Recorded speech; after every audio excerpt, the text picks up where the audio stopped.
Ngayong hapon mga Tex, nagluto pala tayo ng adobong manok dito, no? So,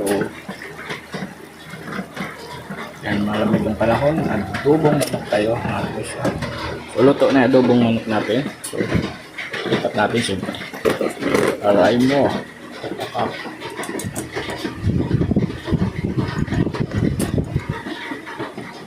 Ayan, sarap.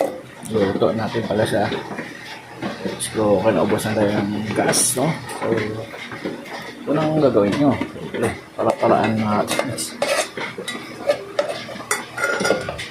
Kaya amin ito mga teams, no? Adobong manok.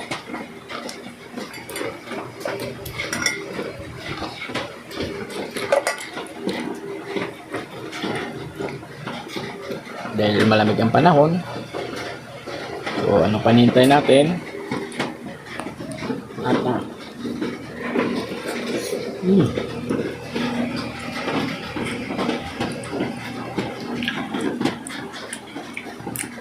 Wala pa tayo kanin mga guys. Luto muna tayo kanin para maganda yung